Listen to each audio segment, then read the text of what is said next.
Have you ever watched a man lose everything and then become more dangerous than the people who destroyed his life?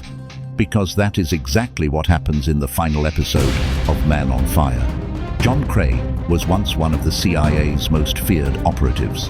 Years ago, during a mission in Mexico City, his entire team was wiped out in a brutal ambush. Crey was the only survivor. He escaped with his life, but not with his peace. For 4 years, he lived like a ghost. Nightmares haunted him every night. He drowned himself in alcohol, depended on pills, and eventually became so broken that he tried to end his own life. But he survived. And that survival led him to Rio de Janeiro, where his old friend Paul Rayburn offered him a chance to start over. For a brief moment, it looked like Crey might finally find a reason to keep going. Then everything exploded. A massive bomb destroyed Rayburn's apartment building, killing nearly everyone inside. The only survivor was Rayburn's daughter, Poe. And before the explosion, she saw something she wasn't supposed to see. A mysterious biker. Authorities blamed a terrorist organization called the FRP. But Crey knew the story didn't add up. So he made a decision. He would protect Poe, and he would kill every person responsible.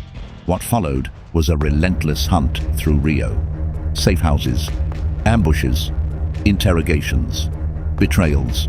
With every clue, Crey became less like the broken man he was, and more like the weapon he used to be.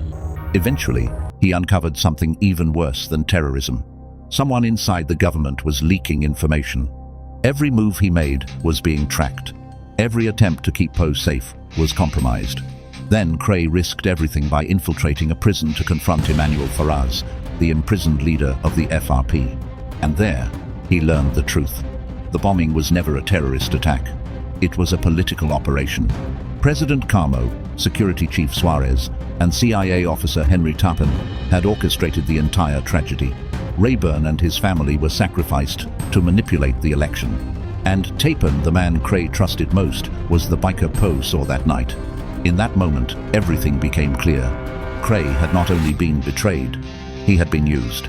Now, hunted by both the CIA and the Brazilian government, Crey prepared one final move. A trap. He planted fake evidence and baited Tappan and Suarez into walking straight into it. The plan led to an all-out showdown inside a hospital.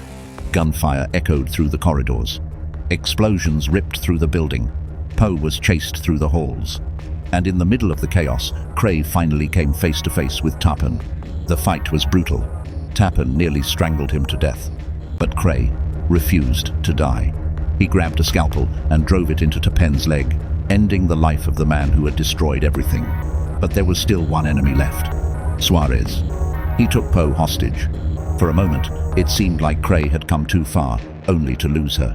Then Poe used the self-defense skills Crey had taught her. She broke free. A gunshot rang out. Crey was hit in the chest.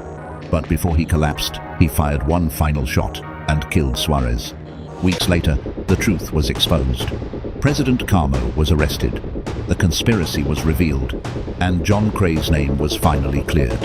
Poe honored her family with an emotional speech at their funeral, and Crey, for the first time in years, found something he thought he had lost forever: purpose.